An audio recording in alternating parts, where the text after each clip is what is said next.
Bismillahirrahmanirrahim. Assalamu alaikum. Dear students, today we are going to talk about the Zange Katta method. This is known as the famous RK method, and it includes a series. This method is named after Carl Huens, and since this method is typically designed for the numerical solution of ordinary differential equations, so these methods are based upon the applications in real life to ordinary differential equations. Moreover, if one is sending a satellite to another planet, it is often necessary to take a course correction during the midway. यानी कि जो बीच का जो distance होता है उसमें हमने check करना होता है कि वेदर दो पाथ फॉलो हो रहा है वो दैट इज़ करेक्ट और not. So the differential equations that are governing the motion of that satellite, which are well known, so the projected path that can be easily calculated by solving the solutions of these differential equations by RK method. Okay. So उसके अलावा जहाँ जहाँ differential equations involved हैं उनके जो solutions हैं numerically they can be easily calculated via RK method. This method includes a series. By series, we mean to say that it's RK method of order 2, of order 3, and then of order 4 as well. Okay.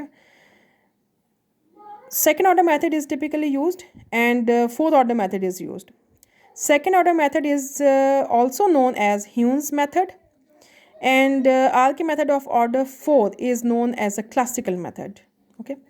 By order 2, we mean to say that ये जो solution है of general first order O D y dash is equal to f of x y, ये उसकी approximation, इसका approximate solution है y n plus one is equal to y n plus one over two into k one plus k two. Second order R K method में we have two constants, fourth order में we have four constants. ठीक है, we just have to find the values of this constants K one and K two. What are those? K one is equal to H into f of x and yn, and k2 is equal to h into f of xn plus h comma yn plus k1. ये जो h है that is this the step size, और ये जो k1 है ये है जो हम लोग यहाँ से निकालते हैं. Function is already given to you. वो जो सोल्यूशन होता है y dash is equal to f of x y, उसके राइट साइड पे जितना कुछ भी होता है that is your f that constitutes your f of x y. Why there is n plus 1 over here? Sometimes we have to find, because this shows an iteration, sometimes we have to find the approximations.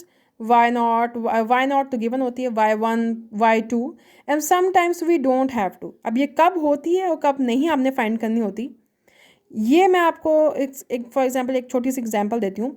आपके पास initial approximation है x naught और y naught दोनों zero हैं, यानी कि y naught भी zero है at x naught is equal to zero पे. ठीक है, ऑफ कह रहे हैं कि सोल्यूशन फाइंड करें वाई ऑफ पॉइंट थ्री का.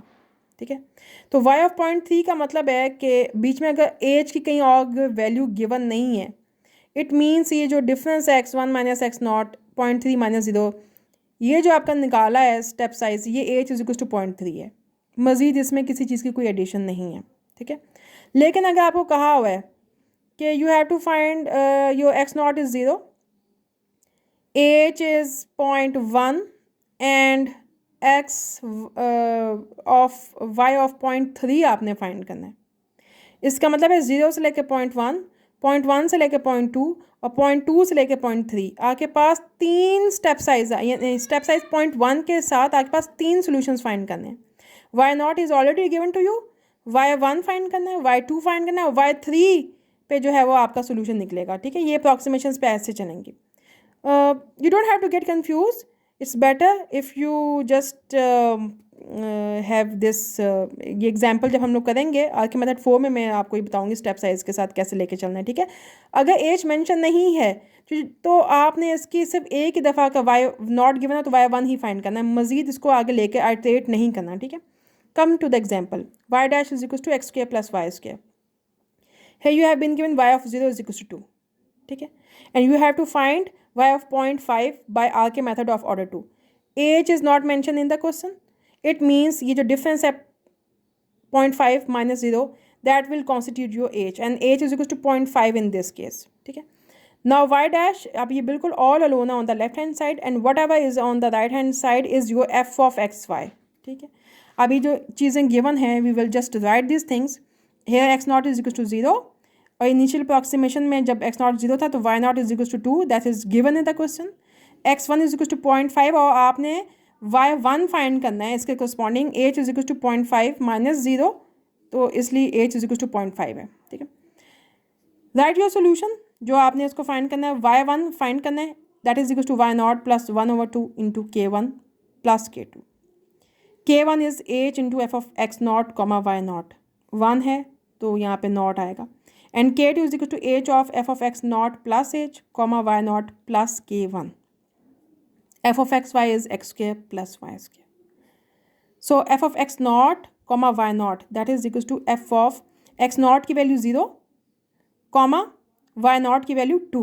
जहाँ जहाँ x naught है वहाँ 0, जहाँ जहाँ y naught है वहाँ पे आपने इसको 2 पुट करना है फंक्शन के अंदर जब गिवन है यहाँ पे इसकी आपने f of x naught y naught value निकाल लेनी है. Okay.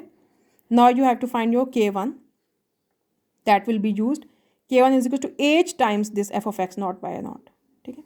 F of x naught comma y naught ये तो हमने निकाली दैट इज़ 4 और एच हमारे पास जो था वो दैट इज़ 0.5 तो 0.5 h into f of x naught comma y naught ये हमारे पास यहाँ पे 2 आ गया.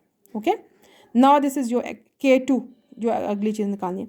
k2 is equal to h into f of x naught plus h 0.5 था ना comma y naught plus k1 मैंने यहाँ पे निकाला है 2 और वाई नॉट जो था मेरे पास वो ऑलरेडी गिवन था दैट इज़ 2.